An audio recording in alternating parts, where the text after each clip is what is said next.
Hello.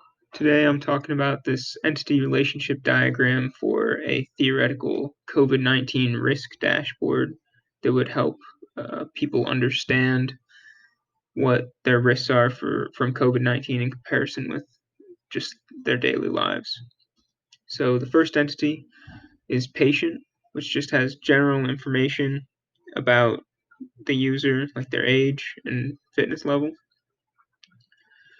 And its primary key, which uniquely identifies each patient, is this user ID that would just be generated whenever someone visits the page and would be unique to them.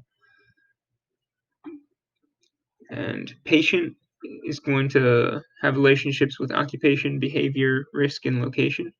So its relationship with behavior and risk are just through the user ID, because the user ID will also be the primary key for behavior and risk, because those are just completely unique to the patient as well. It's not going to be shared between other users.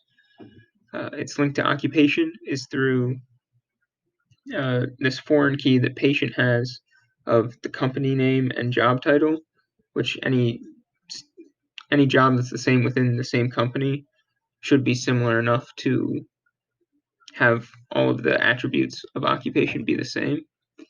And it's linked to location through the foreign key of city or town, because if you're in the same city or town, your risks from COVID-19 are going to be pretty much identical.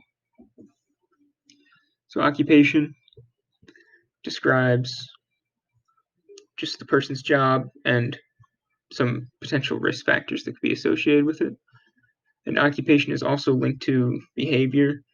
Just because your occupation obviously has impacts on some of your behaviors, I thought it might be a good idea to have that link built into the database. And that link is established through the foreign key of company and job title that is within behavior. Behavior is just some potential activities that a patient might partake in, like partying or going to the gym, that could affect their risk. And then the risk attribute, or entity, sorry, is, again, its primary key is user ID along with behavior. Its primary key is user ID. And that just has like your odds of infection, odds of death from COVID-19, and then it also has just your odds of dying in general, and then an overall risk level. So then the patient lives in a location, and that location has physical qualities like climate, along with regulations like mandatory masks or closed businesses. And the primary key of location is city or town. And that location is going to have hospitals. And each hospital is identified by its name, because the names of hospitals tend to be very location specific. And hospital contains the foreign key of city or town to link it back to location. And this could also potentially, if the user puts in their location, the dashboard could bring up a list of hospitals that are already in the database.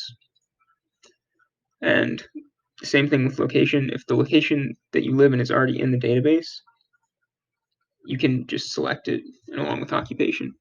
It's kind of the idea behind them having more general keys than just the user ID. But for behavior and risk, it's just going to be completely unique to the individual.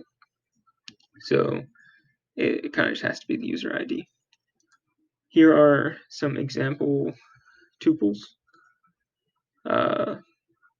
And here are the primary keys are in yellow and the foreign keys are in blue. So here we have patient, user ID, just a string of digits, construction company, or construction construction worker, live in Philadelphia, PA, age 25, sex male, fitness level fit, genetics no genetic predispositions, current illnesses none. Just an example tuple. And yeah, that's pretty much the ER diagram.